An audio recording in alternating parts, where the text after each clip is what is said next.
Assalamualaikum warahmatullahi wabarakatuh. Halo guys, kembali lagi bersama saya Bobby Heren. Dan kali ini kita akan membawakan sebuah kisah. Yang kisah ini adalah fiktif guys, yang tidak pernah terjadi di dunia nyata. Tapi kali kisah-kisah seperti ini itu kita bisa ambil suatu hikmah di dalamnya, kebijaksanaan gitu kan. Nah, mari kita mulai. Jadi kisah ada seorang HRD di sebuah perusahaan. Jadi ada kisah antara seorang HRD di sebuah perusahaan dengan seorang wanita ya, yang mana merupakan aktivis atau orang wanita yang concern dengan kesetaraan gender gitu. Yang mana dia ini concernnya itu adalah untuk menggaungkan keadilan antara laki-laki dan perempuan. Dia meminta hak yang sama dengan laki-laki gitu kan, terutama dalam hal pekerjaan. Dia pengen misalnya ketika bekerja itu ya bersaing secara sehat. Misalnya kalau misalnya sama-sama lulusan S1 tapi kok pria yang diterima wanita tidak misalnya, atau mungkin wanitanya lebih tinggi, dia S2 laki-laki S1 tapi laki-laki yang terima. Nah juga yang lainnya juga, yang penting adalah wanita ini concern sekali terhadap isu kesetaraan gender gitu kan, gender. Jadi emansipasi wanita. Jadi yang mana dia tuh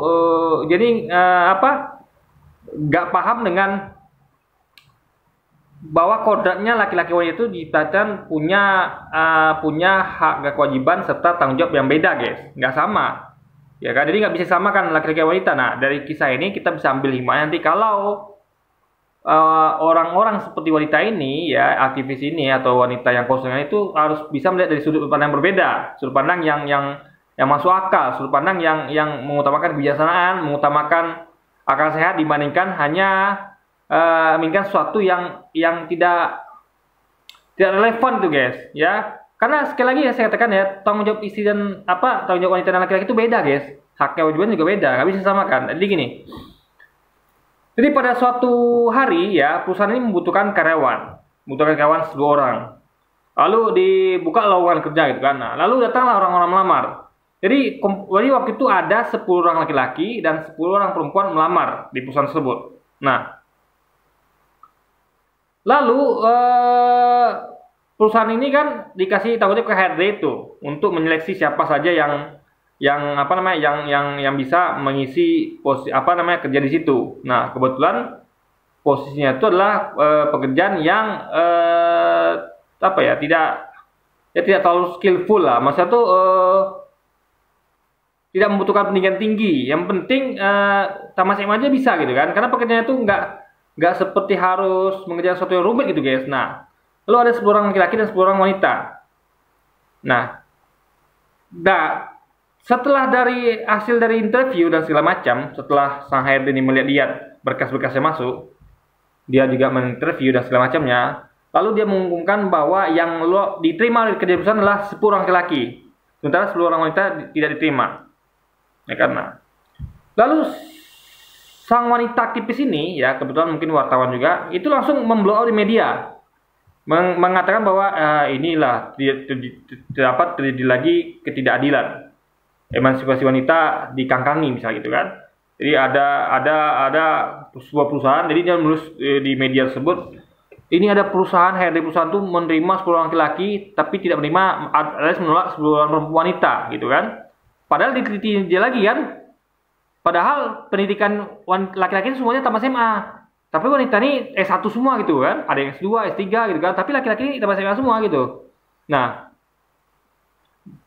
Nah, kebetulan HRD ini membaca, tapi dia diam saja, dia tidak mau berkomentar gitu kan. Nah, tapi dia terus bekerja dengan baik gitu kan. Nah, yang pemilik perusahaan juga membaca, dan juga ini manajer puncak juga membaca. Tapi karena mereka tahu siapa HRD ini, dia adalah orang yang berintegritas, dia punya rekam jejak yang bagus, dan dia itu adalah orang yang jujur, amanah, pokoknya orang baik lagi gitu guys. Nah, mereka yakin kalau ini HRD ini punya pertimbangan tertentu untuk meloloskan menerima 10 orang laki-laki ini dibandingkan 10 orang wanita, yang mana laki-laki ini 10 itu adalah kalah dalam segi pendidikan. Mereka yang tamat SMA, sementara wanita itu ada yang S1, S2, S3 gitu guys. Nah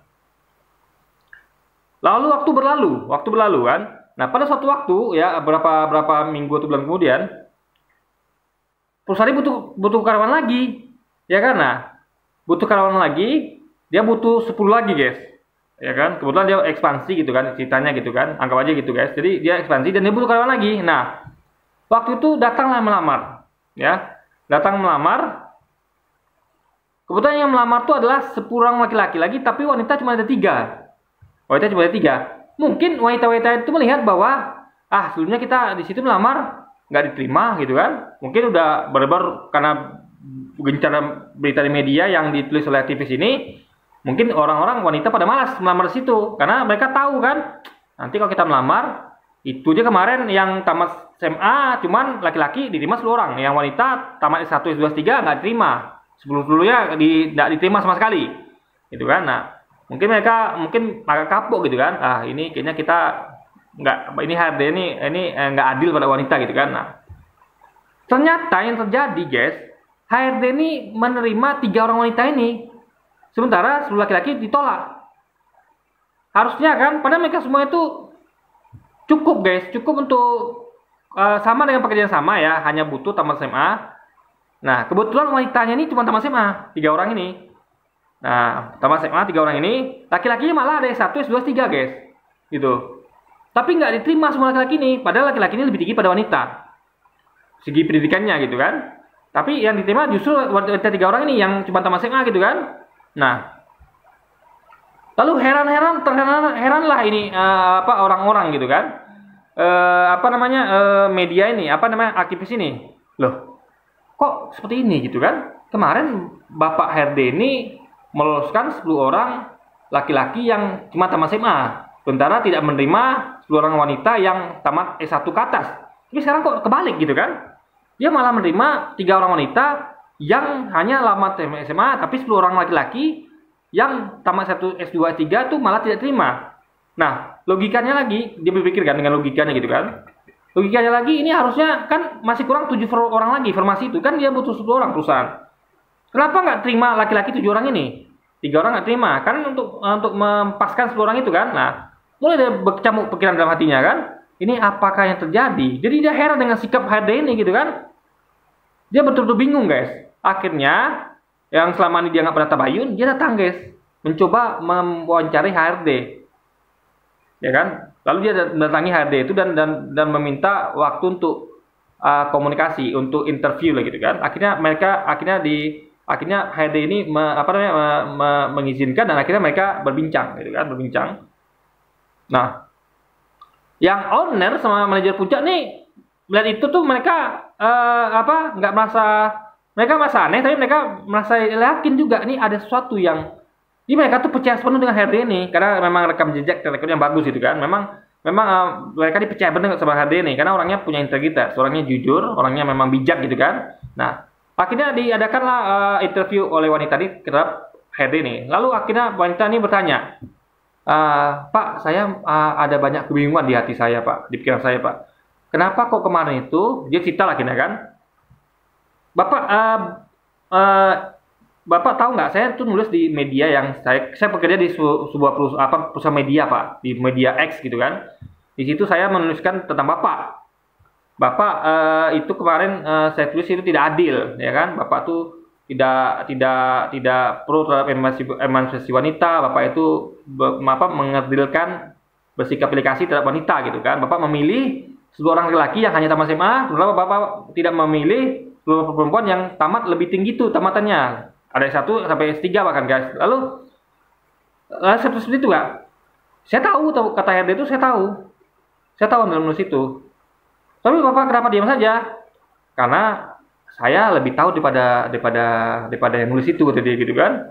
Saya tahu apa yang saya lakukan. Saya punya pertimbangan sendiri gitu kan. Nah, lalu wanita itu bertanya lagi kan, berkata lagi, tapi Pak, saya sangat heran, Pak. Benar-benar heran saya, Pak. Kenapa kok sekarang Bapak butuh 10 orang karyawan, tapi Bapak menerima 3 orang wanita yang hanya tamat SMA. Sementara 10 orang laki-laki yang tamat S1, S2, S3 Bapak tidak terima. Bahkan Bapak itu kan harusnya kurang 7 orang karyawan lagi. Kenapa Bapak nggak terima 7 orang lagi laki-laki tersebut? 3 wanita ini Bapak terima. Kalau Bapak mau seperti itu juga kan, terima juga 7 orang laki-laki nih. 3 orang lagi itu tidak Bapak terima karena kan butuh 10. Ini kenapa Pak? Saya bingung Pak. Coba jawab Pak. Saya pengen tahu jawabannya. Akhirnya berceritalah Pak Sang HRD ini kan. Jadi begini Mbak ya, sebenarnya kita itu kalau saya Pak ya, Mbak ya, dia ceritakan. Kalau saya memilih karyawan itu saya punya pertimbangan. Saya tuh ingin karyawan itu bukan hanya punya skill, apalagi ini kan bidang pekerjaan yang tidak membutuhkan skill terlalu tinggi. Nggak perlu dia tuh harus. Ini padahal pekerjaan yang hanya membutuhkan tamat SMA. Yang penting ya orangnya itu adalah ulet, rajin, kerja keras. Jadi nggak perlu sekali pendidikan tinggi. Itu hanyalah bonus gitu kan. Dan kita juga nggak pungkiri juga ada juga banyak orang itu mendapatkan ijazah itu kadang-kadang dia tidak jujur atau bagaimana itu ya. Saya bukan menuduh tapi yang penting poinnya adalah pekerjaan ini dibutuhkan hanya tamat SMA sudah bisa mengerjakan ini gitu kan. Nah, lalu pertimbangan saya dia ceritakan kemarin itu ya yang waktu saya menerima 10 orang laki dan tidak menerima 10 orang perempuan meskipun mereka perempuan yang lebih tinggi pendidikannya itu kenapa Mbak? Karena saya mempertimbangkan setelah saya interview dan saya meneliti ternyata 10 orang wanita tersebut yang pendidikan lebih tinggi itu mereka semuanya suaminya bekerja. Suaminya bekerja dan pekerjaan suaminya itu layak. Dalam artian masih bisa mencukupi kebutuhan keluarga mereka. Jadi perempuan ini ada yang anaknya 2, 3, bahkan ada yang belum punya anak gitu kan, masih baru nikah. Tapi saya melihat bahwa faktanya suaminya itu penghasilannya cukup untuk menghidupi keluarganya, menafkahi keluarganya. Nah, tapi ketika saya lihat laki-laki ini 10 orang ini ternyata semuanya adalah keluarganya tuh tidak ada yang bekerja. Jadi dialah tiang keluarga.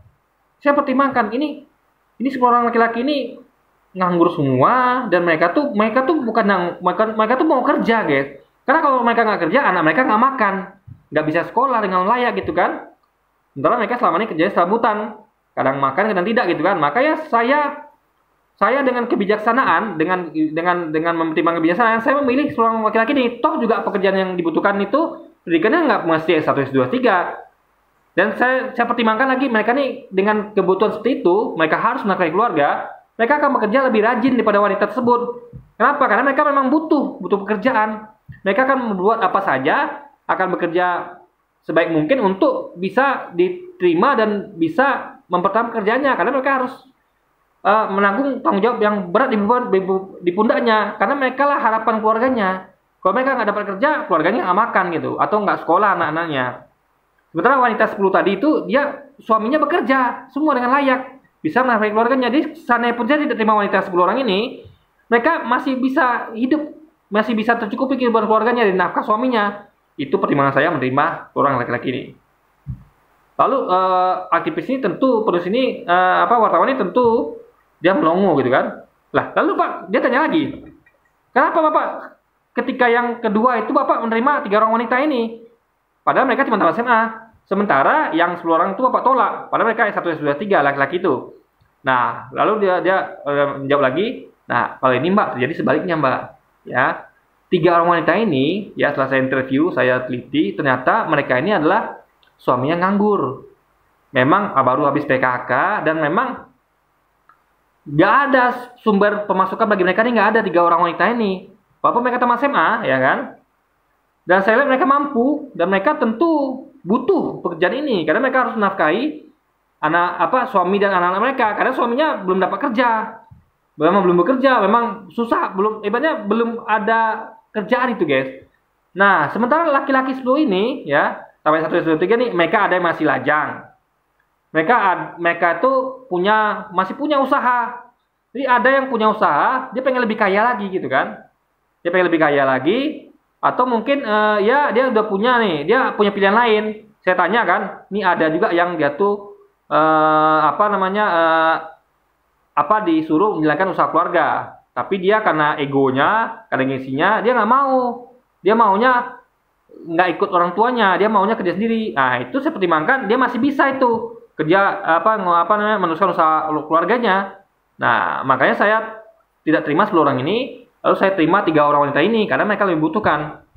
Nah, nanti saya akan dapatkan karyawan-karyawan yang tentu akan bekerja dengan divisi lebih tinggi karena mereka butuh pekerjaan itu. Mereka harus bekerja untuk menafkahi suami dan istri anak-anaknya kebetulan suaminya itu memang belum dapat pekerjaan alias nganggur guys. Nah, lalu dia bertanya lagi, lah lalu bapak kan butuh 7 orang lagi pak, kan bapak butuh 10. Kenapa bapak nggak terima 7 orang laki-laki ini?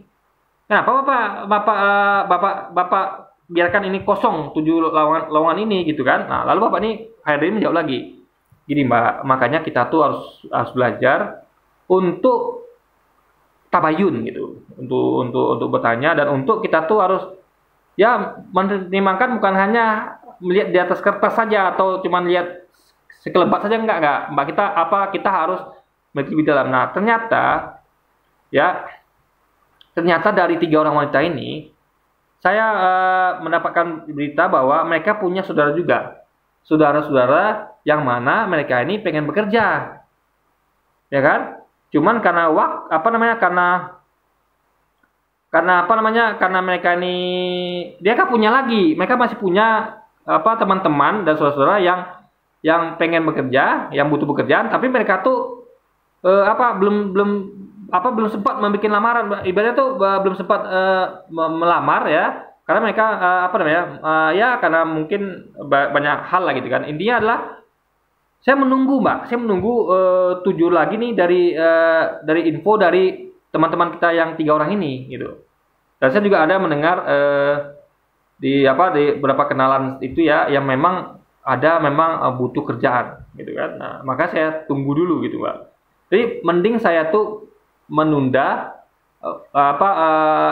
sebentar ya kan. Toh juga waktu waktu penerimanya masih ini belum urgent kali di posisi ini, masih bisa menunggu. Nah lebih baik saya menunggu orang-orang yang betul-betul butuh pekerjaan dibandingkan saya menerima 7 orang laki-laki tadi yang menurut saya tuh nggak terlalu butuh pekerjaan. Memang mereka mengatakan butuh pekerjaan, tapi kan kita bisa nilai mereka ini kan punya usaha gitu, mereka kan. Lalu mereka ini nggak punya keharusan untuk menafkahi anak keluarga, yang kalau mereka nggak kerja di sini mereka nggak bisa menafkahi anak istrinya, atau mungkin nggak makan, nggak sekolah gitu. Nah, mereka masih bisa. Nah makanya saya tunggu mbak, itu asal saya. Nah akhirnya sang jurnalis wanita ini tertegun dan merasa, wah ternyata apa yang saya lihat di depan itu nggak sama dengan yang terjadi di fakta lapangan. Nah, inilah akibatnya, mungkin saya kurang teliti, mungkin akhirnya dia sadar bahwa ternyata dunia itu nggak seperti simpel itu, nggak hitam putih gitu kan, nggak abu-abu, nggak gitu guys. Jadi ada hal-hal yang harus ditelah lebih lanjut, ada hal-hal yang harus diterangkan lebih lanjut. Kenapa nih begitu, kenapa begini gitu. Jadi nggak bisa kita langsung judge orang itu, nggak adil, nggak emansipasi wanita, nggak ibaratnya aplikasi gitu kan, mendiskriminasi wanita, enggak. Karena ada banyak hal di luar sana yang kita nggak tahu gitu. Nah tapi kebiasaan dari kisah fiktif ini ya adalah, jangan lupa ya, yang saya mau sampaikan adalah tugas dan tanggung jawab untuk menafkahi anak istri itu ada pada laki-laki, bukan pada perempuan.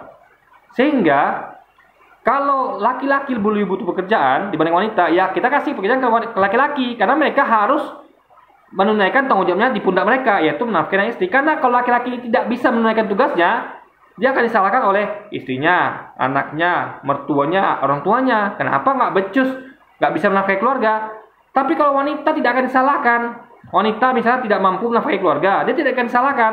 Tidak ada mertua, orang tua, atau suami yang marah sama dia, karena bukan tanggung jawab dia. Tapi kalau memang suaminya belum bekerja, susah dapat pekerjaan, nah memang dia harus menafkahi keluarga, nah barulah wanita ini harus maju untuk mendapatkan pekerjaan, karena memang dia harus membantu suaminya yang nggak ada pekerjaan ini, karena memang susah dari kerja gitu kan, bukan suaminya malas ya. Dan anak-anaknya harus makan dan sekolah, barulah laki-laki wanita maju. Tapi kalau ada laki-lakinya, ya laki-laki suruh maju.